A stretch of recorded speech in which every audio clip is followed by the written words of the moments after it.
지금 우리가 고린도후서 8장과 9장에서 거룩한 사도가 그토록 유대의 가난한 형제들을 구제하기 위해서 노력하는 모습이나 또 마게도냐나 아가야 지방에 흩어져 있는 이 이방인 교회들이 바울의 이러한 노력에 기꺼이 동참해서 왜 이 사람들이 피 한 방울 섞이지 않은 유대의 가난한 교회를 위해서 그처럼 큰 희생을 감수해 가면서까지 그들을 구제하고 나갔는가 하는 것을 보고 있으면 이게 단순한 사랑의 문제를 넘어서서 거기에는 근본적으로 복음을 깨달은 것이 무엇이냐 하는 그 문제를 우리가 여기서 발견할 수가 있습니다.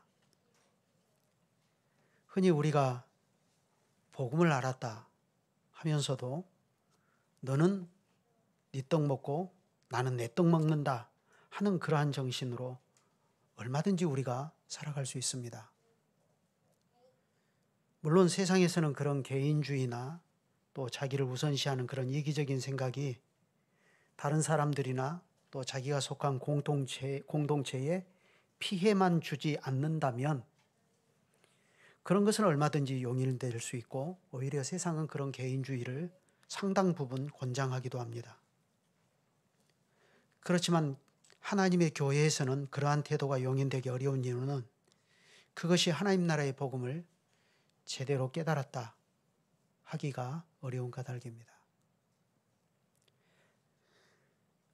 여러분, 우리는 하나님의 구원이 무엇인가 하는 것을 출애굽의 사건만 보더라도 당장 알 수 있지 않습니까?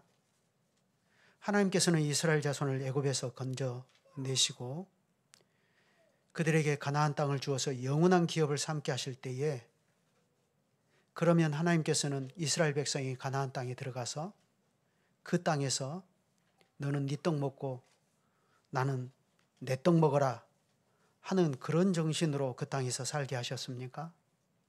결코 그렇지 않다는 것을 하나님께서는 모세에게 주신 율법을 통해서 분명히 가르치셨습니다. 벌써 율법의 대강령만 놓고 보더라도 마음을 다하고 힘을 다하고 성품을 다해 주 너의 하나님을 사랑하라 하는 것이 첫째이고 둘째는 이와 같으니 내 이웃을 내 몸과 같이 사랑하라 하신 것 아닙니까? 특히 그때 하나님께서 이스라엘 자손 가운데 십계명만 주신 것이 아니라 거기에 붙여서 하위법인 시민법도 주실 때에 거기에 기업 물음의 법이나 또 희년의 법도 주셨는데 거기 기업 물음의 법을 보면 형제가 어떤 계기에 가난하게 되어서 하나님이 그 형제에게 영원한 기업으로 주신 땅을 잃어버리게 되면 가까운 친족이 그것을 안타깝게 생각해서 형제가 진 빚을 대신 갚아주고 잃어버린 형제의 기업을 가까운 근족이 친족이 그것을 회복해 주도록 하지 않았습니까? 또 형제가 어떤 계기에 극히 가난하게 되어서 어쩔 수 없이 이웃집에 종살이를 하게 되면 그런 경우는 형제가 종이라 해서 가혹하게 대하지 못하게 하시고 6년을 종으로 삼았으면 제7년째는 종에서 풀어서 자유를 베풀도록 했습니다. 그런데 보면 그를 제7년에 희년을 맞이하여서 풀어서 자유하게 할 때도 그를 빈손으로 나가게 하면 안 된다. 반드시 그가 당분간 먹고 살 수 있는 방도를 마련해서 내보내라. 이렇게 가르치시지 않았습니까? 이런 것을 보면 6월절 어린 양의 피로 이루어진 하나님의 구원에 의한 하나님 나라가 어떠한 나라이냐 하는 것을 우리가 너무나 잘 알 수 있습니다.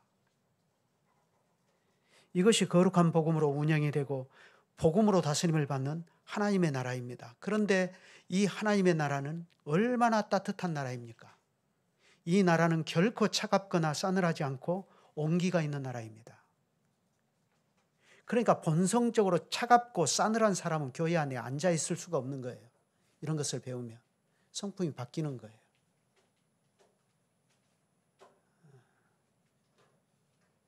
그야말로 하나님의 나라는 모든 사람이 마음을 다하고 성품을 다하고 힘을 다해 주 너의 하나님을 사랑하라 하신 것과 이렇게 하나님을 온 마음으로 경외하고 사랑하는 사람들인 까닭에 이런 사람들이 모여서 사는 이 사회는 어떤 사회냐 할 때 그리스도에게서 사랑을 배워서 자기도 형제를 위하여 기꺼이 목숨을 버린다 하는 정신으로 사는 사회입니다. 그런 사회에서 시기, 질투, 미움, 다툼, 싸움이 존재할 수 있겠습니까? 그래서 하나님의 나라는 어린 양과 이리가 함께 뛰어놀고 어린아이가 독사굴에 손 놓고 장난쳐도 물지 않는 나라다 하는 것입니다.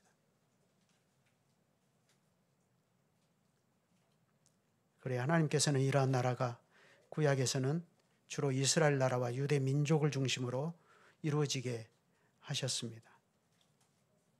하나님께서는 이 나라를 어디 공중에다가 이상적으로 세우신 게 아니라 세상의 배꼽이라고 불리는 가나안 땅이라고 하는 이 구체적인 이 땅에 심으셨습니다.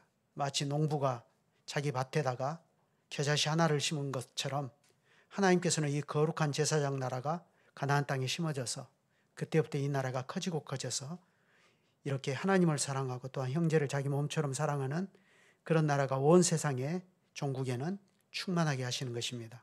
그래 마침내 그러한 뜻으로 하나님께서는 주님의 독생자 그리스도를 세상 한가운데 보내신 것이고 그래 그분이 십자가에까지 자신을 들여서 하나님의 뜻을 기꺼이 이룬 결과로 신약의 교회가 마침내 서게 되었습니다. 그러니 이 교회는 당연히 어떻습니까? 유대민족 위주의 그런 배타적이고 편협한 공동체가 아닙니다. 신약의 교회는 유대인과 이방인을 하나로 다 그리스도 안에서 아우르는 교회입니다. 그러면 누가 이 공동체에 들어올 수 있습니까? 혈통입니까? 아니면 다른 조건입니까? 그런 것은 아무 필요가 없습니다. 오직 하나의 조건은 참된 믿음으로 예수 그리스도를 영접하라 하는 것입니다. 그러면 누구든지 하나님의 자녀가 되는 특권을 누리게 하신다 하는 것입니다. 그러니 교회의 보편성은 오직 예수 그리스도 뿐입니다. 그리스도 외에 자기 교회의 독특함을 내세우려고 하면 그건 벌써 틀린 것입니다. 그러니까 우리가 김홍전 목사님 찬송을 사용하고 있고 또 김홍전 목사님이 큰 뜻을 가지고 만들어주신 예배식을 가지고 예배를 드리고 있지만 그렇지만 이것만이 전부다라고 생각하면 안 됩니다. 이것이 우리의 보편성이라고 생각하면 안 되는 거예요.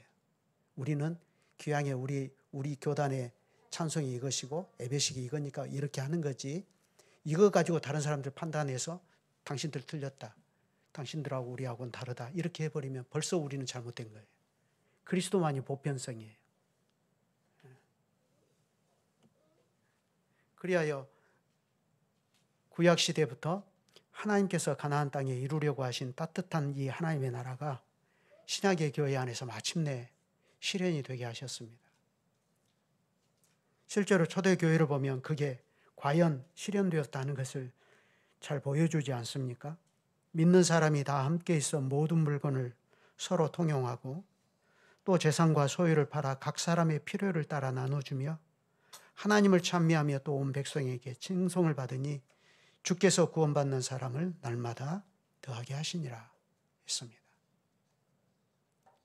하나님께서 시내산에서 모세에게 율법으로 명하신 십계명의 정신이 초대교회의 이 상황에서 가장 완벽하게 실현된 것을 볼 수가 있는 것이에요. 특히 놀랍지 않습니까?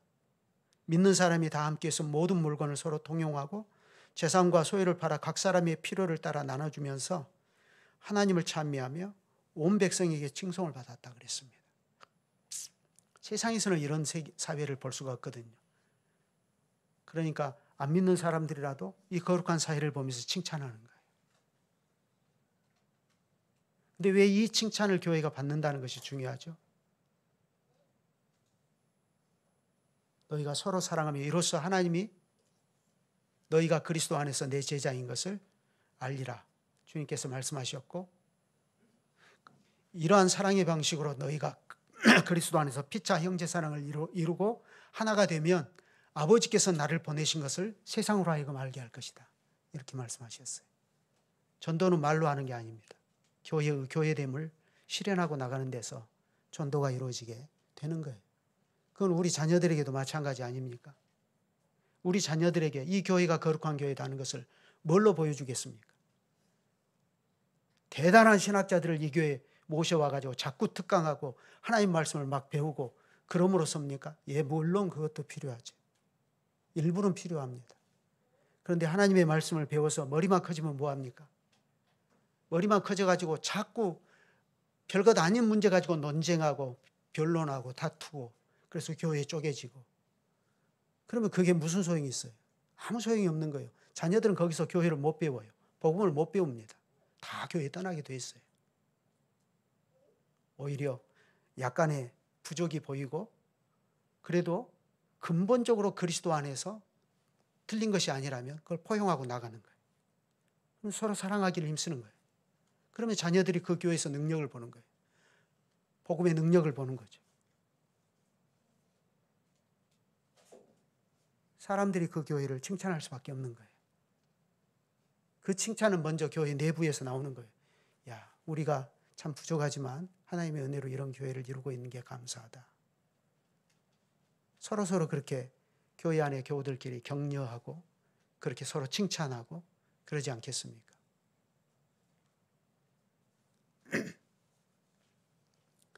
그래 이런 교회가 오순절에 이루어졌는데 생각해 보십시오. 그러면 이 교회가 이런 교회가 오순절 이후에 예루살렘에서만 그저 반짝하고 끝나버렸습니까? 우리는 그것이 아니라는 것을 유대의 가난한 형제들을 위한 마게도냐 교회의 헌신적인 사랑과 구제의 봉사를 통해서 얼마든지 확인할 수 있지 않습니까? 마게도냐 교회는 환난이 많은 시련 가운데서도 넘치는 기쁨과 풍성한 연보로 먼저 자신을 주께 드리고 그래서 그것이 결과적으로 유대의 가난한 형제들을 위한 구제금으로 사용이 되도록 사도들에게 드렸습니다. 사도에게. 지금 바울이 고린도 교회에 여러분이 1년 전에 약조한 것을 이제 실행하십시오 하면서 가르치려고 하는 것이 바로 이것입니다. 바울은 지금 고린도 교회에 어설픈 동정주의를 유발시키려고 하는 것이 아닌 것입니다. 여러분이 복음을 받았으면 복음을 받은 사람들답게, 여러분이 복음을 깨달았으면 복음을 깨달은 교회답게 여러분의 사랑을 증명하십시오 이겁니다.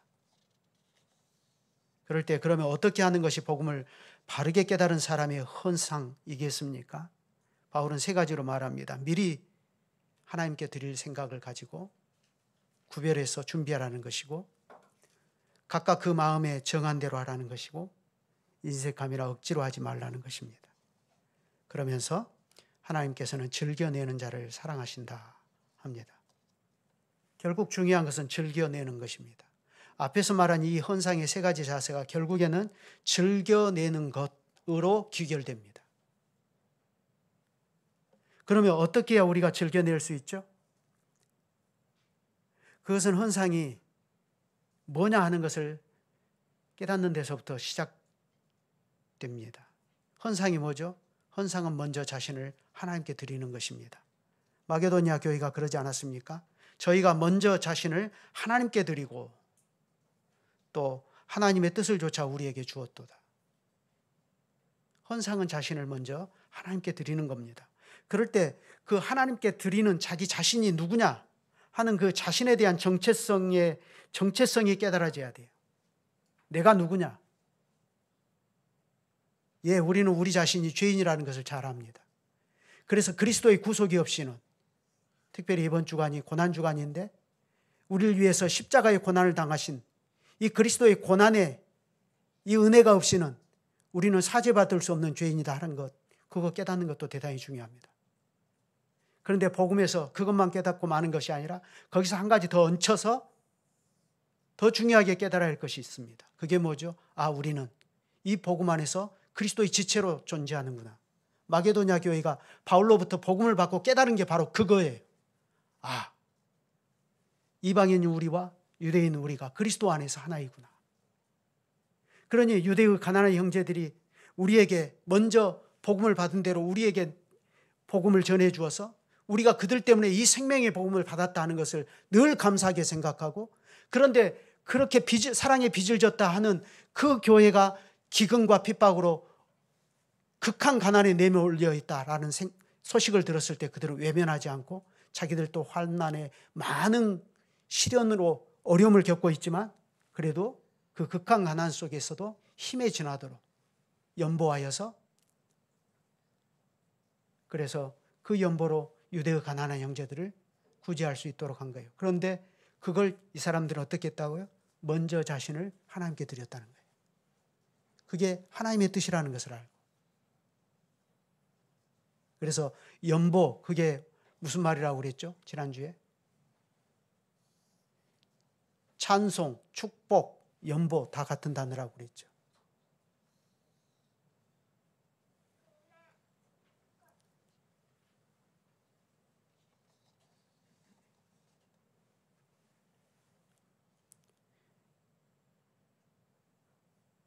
마게도냐 교회는 그들 자신이 그리스도의 몸과 지체로 있다는 사실을 그들의 고난 가운데서 깨달았습니다. 그래서 기꺼이 형제된 유대의 가난한 교회를 도우려고 기꺼이 자기 자신을 하나님께 헌상해 드리고 나간 겁니다. 그게 바로 하나님께 즐겨 드리는 것입니다. 그래 그렇게 즐겨내는 그 사람을 하나님께서 사랑하십니다 하고 사도는 덧붙입니다. 그러면 여기서 즐겨내는 자를 하나님이 사랑하신다 하는 이 말이 무슨 뜻이겠습니까? 이렇게 우리가 하나님께 인색함이 없이 즐겁게 내면 오냐 잘했다. 네가 나를 기쁘게 했으니까 나도 너를 사랑하마. 그래 네 소원이 뭐냐? 3가지만 말해봐. 내가 그 3가지 꼭 들어줄게. 이거겠어요? 여러분이 다 잘 아시는 알라딘의 마술램프에서 나오는 얘기인데 기독교 신앙이 타락하면 그렇게 되기가 쉬워요. 그런데 그게 아니라는 것을 이어지는 8절과 9절을 보면 당장 알 수 있습니다. 하나님이 즐겨내는 자를 사랑하신다. 그 말이 무슨 뜻인가? 그걸 8절과 9절이 해명하고 있어요. 그래서 오늘 강서를 준비하다가 제가 이 부분을 이 부분에 이런 풍성한 것이 있구나 하는 그런 생각을 하고 강설의 목표는 15절까지 다 하는 거였는데 8절, 9절 하다가 이것만 오늘 해야 되겠구나 하고 생각하고 여기에만 집중해서 말씀을 전하려고 준비를 했습니다. 먼저 8절을 보면 하나님은 능히 모든 은혜를 여러분에게 넘치게 하실 분이라 하고 그렇게 말합니다. 하나님이 누구냐 하는 거죠. 하나님은 사랑하시는 자에게 모든 은혜를 내려주심에 있어서 넘치도록 넉넉하고 풍족하신 분이다 하는 그런 말입니다. 하나님이 힘이 없어서 주고 싶은데 우리 부모들은 그러잖아요. 자식에게 뭘 주고 싶은데 나한테 힘이 없어요. 내가 가진 것도 없고 그러니까 못 줘요. 마음만 아플 뿐이에요. 근데 하나님 그런 분이 아닙니다. 하나님이 힘이 없어서 주고 싶어도 뭘 못 주거나 하는 그런 분이 아니에요. 하나님은 항상 그가 사랑하시는 자에게 모든 은혜를 넘치도록 풍성하게 내려주시는 분이다 하는 거예요. 그러면 하나님께서는 왜 이렇게 모든 은혜를 사랑하시는 사람에게 풍족하게 내려주시느냐 하면 그 이유를 어떻게 말하죠? 이는 너희로 모든 일에 항상 모든 것이 넉넉하여 모든 착한 일을 넘치게 하게 하려 하심이라 이렇게 말합니다. 그러니까 이 말은 하나님께서 우리에게 모든 은혜를 넘치도록 내려주시는 이유가 뭐냐 할 때 우리도 하나님처럼 모든 일에 항상 모든 것이 넉넉해서 모든 착한 일을 할 때 인색함이 없이 넘치게 하게 하려고 그렇게 하신다는 것입니다. 쉽게 말하면 하나님께서 우리에게 모든 은혜를 넘치도록 주시는 이유가 그저 너 혼자 잘 먹고 잘 살아라 그런 뜻이 아니라는 것입니다. 오히려 이방인 교회가 지금 유대의 가난한 형제들을 그리스도 안에서 하나의 몸으로 알고 지체로 알고 마치 오른손이 헐벗고 굶주리는 왼손의 어려움을 살피고 거두는 것처럼 그렇게 형제가 형제를 구제하는 것과 같은 이러한 일은 실로 하나님이 기뻐하시는 착한 일이라고 할 수 있어요. 그렇지 않습니까? 이것같이 착한 일이 어디 있어요? 하나님 보실 때 너 참 착한 일 하는구나 그렇게 생각하시지 않겠어요? 물론 모든 착한 일이라고 했으니까 이것만이 유일한 착한 일이다 이렇게 말할 수는 없겠죠. 모든 착한 일 중에 하나의 착한 일이죠. 그렇지만 분명한 사실은 이렇게 형제가 형제를 구제하는 것과 같은 이런 일은 실로 하나님이 기뻐하시는 착한 일 중에 하나인데, 하나님께서 우리에게 모든 은혜를 넘치도록 내려주셔서 우리가 모든 것에 넉넉하게 하시는 이유가 뭐냐 할 때, 우리로 하여금 그러한 모든 착한 일을 우리가 더 잘하고 넘치도록 해라, 그렇게 하려고 은혜를 주신다는 말입니다. 그래서 결국 그렇게 해서 뭐가 이루어지는 것이냐 할 때 9절에서 말한 것이 이루어지게 하신다, 이겁니다. 그러면 9절이 뭔 얘기죠? 기록된 바 그가 흩어 가난한 자들에게 주었으니 그의 의의가 영원토록 있느니라 함과 같으니라 했습니다. 이게 무슨 말이냐면, 우리가 인색함이 없이 즐거이 자신을 하나님께 드리는 방식으로 그렇게 헌상을 하고, 그래서 그 헌상의 결과로 교회 안에 가난한 형제들이 하나님의 공개를 받고 나가면 결국 다 이게 뭐냐 하면 성경에 기록된 것이 이루어진다, 이겁니다. 그러면 그 성경에 기록된 것이 뭐냐 할 때 시편 112편 9절에서 말한 것입니다. 그러니까 전체적으로 보면 시편 112편에서 노래한 것이 우리 자신의 신앙 인격과 교회 현실에서 이루어진다, 이겁니다. 그러면 그게 뭐냐를 알려면 우리가 시편 112편을 꼭 보아야 되겠죠. 간단히 건너뛰고 말면 안 되겠죠. 시편 112편입니다.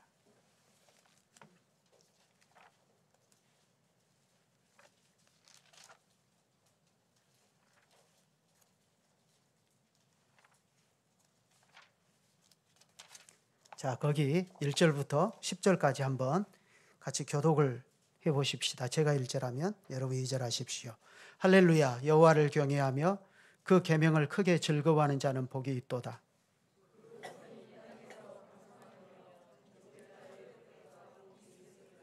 부요와 재물이 그 집에 있으며 그 의의가 영원히 있으리로다.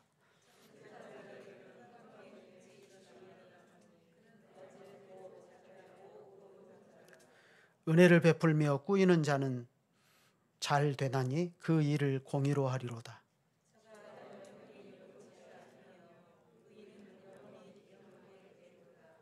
그는 흉한 소식을 두려워 아니하며 여호와를 의뢰하고 그 마음을 굳게 정하였도다.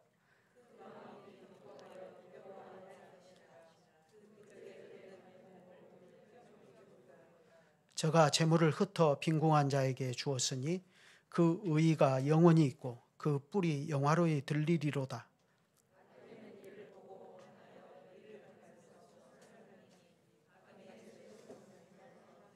자, 보시는 것처럼 이 시편은 어떤 시편이냐면 여호와를 경외하며 그 계명을 크게 즐거워하는 사람에 관한 것입니다. 그렇죠? 1절에 보면 그걸 알 수 있죠. 그러면 생각해 보십시다. 여호와를 경외하며 그 계명을 크게 즐거워한다는 것이 구체적으로 뭘까요? 이 시편에서 그것을 이야기합니다. 시인은 여호와를 경외하며 그 계명을 크게 즐거워하는 사람을 어떤 사람이라고 2절에서 말하죠?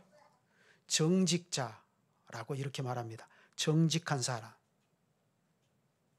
세상 사람이 정직한 사람 그렇게 말하는 것과 성경이 정직한 사람을 말하는 것은 상당히 다르다는 것을 알 수 있죠.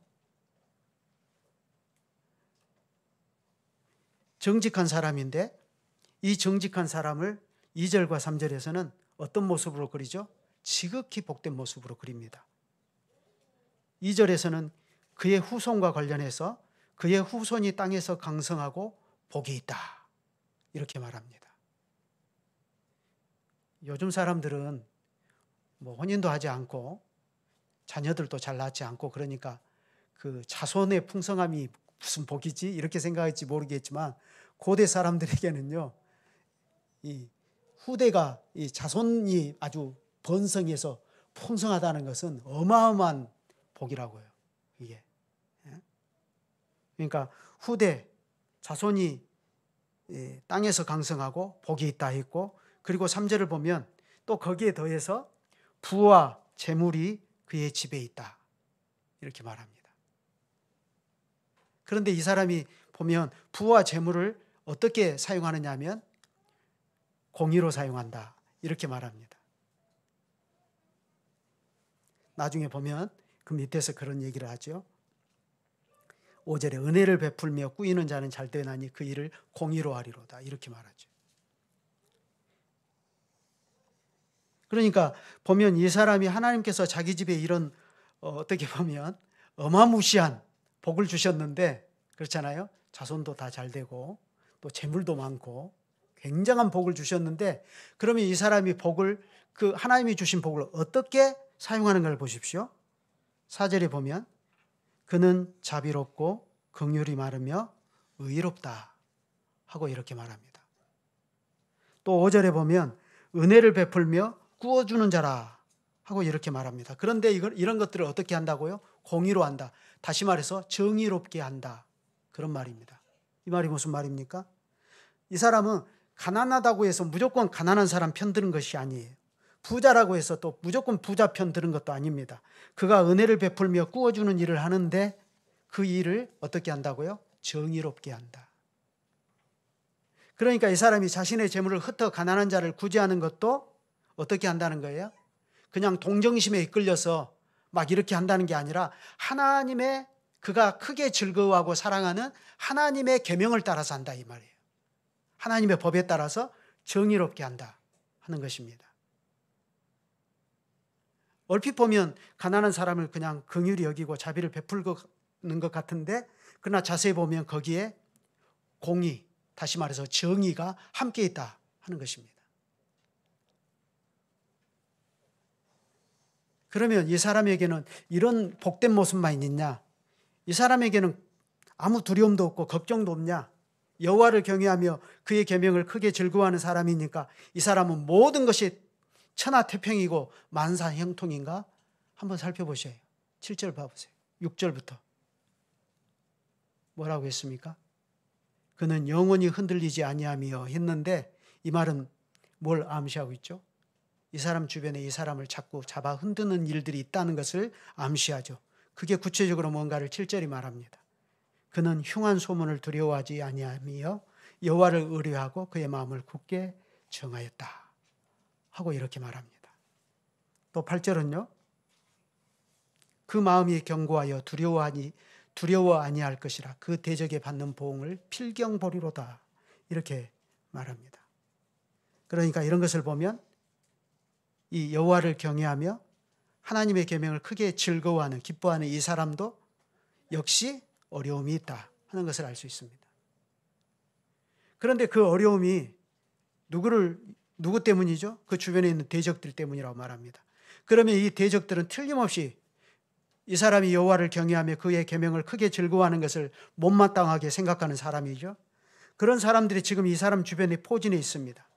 그래 시편 1편의 표현을 빌리며 이 사람은 지금 악인들과 죄인들과 오만한 자들에게 둘러싸여 있어요.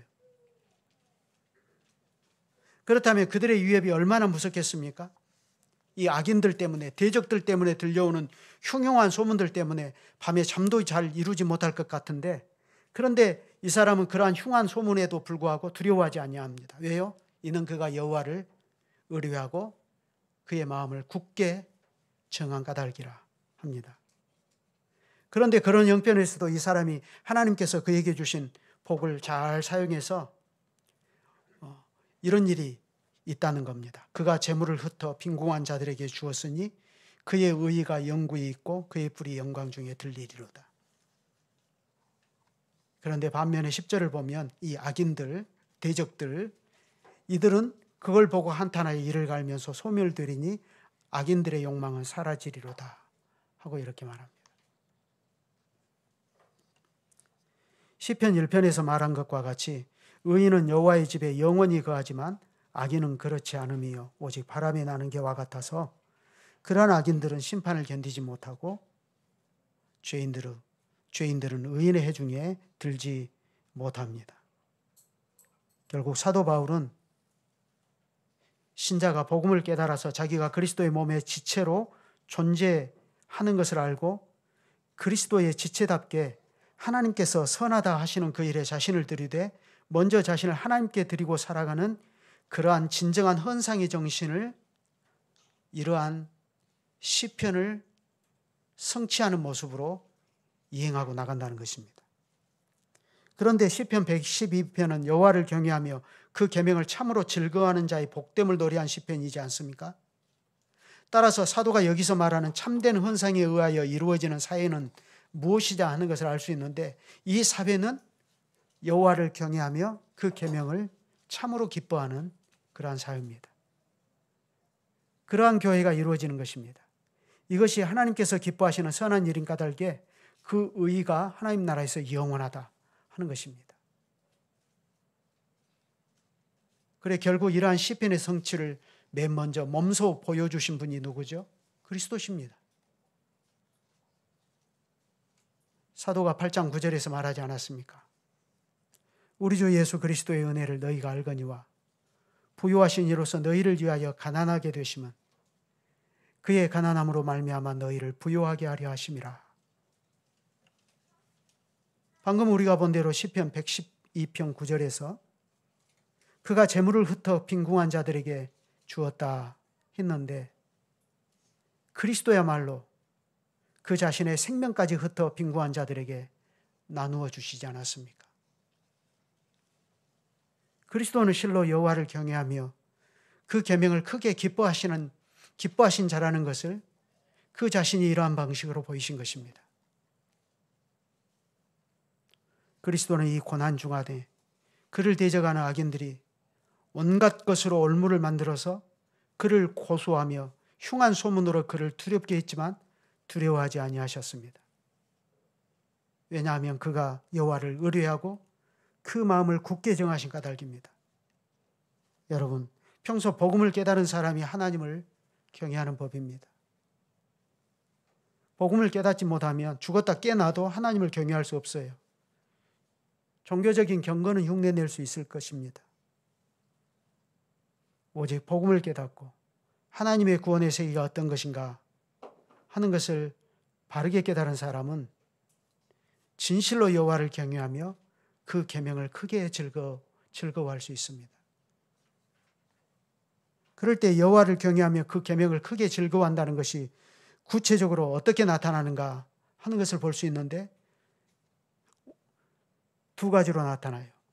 첫째, 원수들과 대적들의 위협과 흉한 소식에 대해서는 그가 여호와를 의뢰하고 마음을 굳게 정함으로 두려워하지 않고 흔들림이 없는 거예요. 그러면서 동시에 이 사람은 두 번째로 하나님께서 자신에게 주신 복을 하나님의 계명대로 잘 사용하는 거예요. 하나님께서 그의 집에 부와 재물이 있게 하시고 자손도 번창하고 흥황하게 하셨습니다. 그런데 이 사람은 그러한 하나님의 복을 흩어 구제하는 일에 사용해요. 은혜를 베풀며 꾸어주는 자가 돼요. 근데 하나님의 법에 보면 형제에게 재물을 꾸어줄 때는, 가난한 형제에게 꾸어줄 때 어떻게 하라고 그랬죠? 이자를 받지 말아라 말씀하셨어요. 또 물론 다른 이방 사람에게는 이자 받을 수 있어요. 근데 형제에게는 그러면 안 된다. 또 가난한 사람이 와서 자기의 외투를 저당 잡히면서 이것 저당물로 잡고 나에게 돈 얼마만 좀 융통해 주시오 하면 빌려주라고 하셨어요. 빌려준데 해 떨어지기 전에 겉옷을 되돌려줘라 이렇게 말씀하셔요. 해가 떨어지기 전에. 왜요?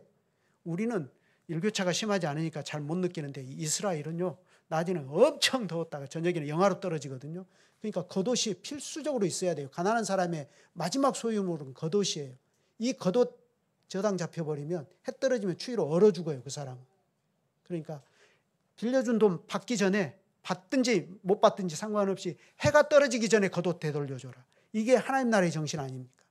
이게 하나님의 마음이에요.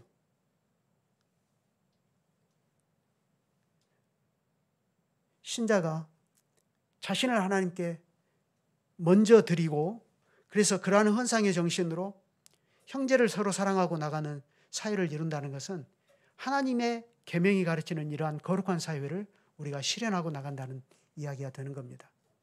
하나님께 즐겨내니까 하나님 복을 주셔가지고 개인적으로 잘 되고 망해가던 사업이 다시 성공하고 그런 얘기가 아니라, 물론 그런 것도 과정으로서는 있을 수 있겠죠.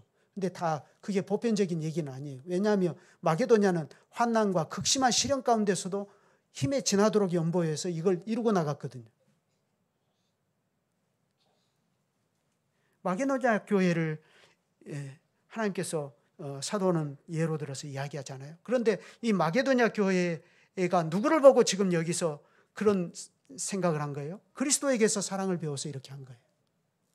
그래서 하나님께서도 이 그리스도를 죽은 자 가운데 도로 살리시고 하나님 우편에까지 그 위를 높이시지 않았습니까?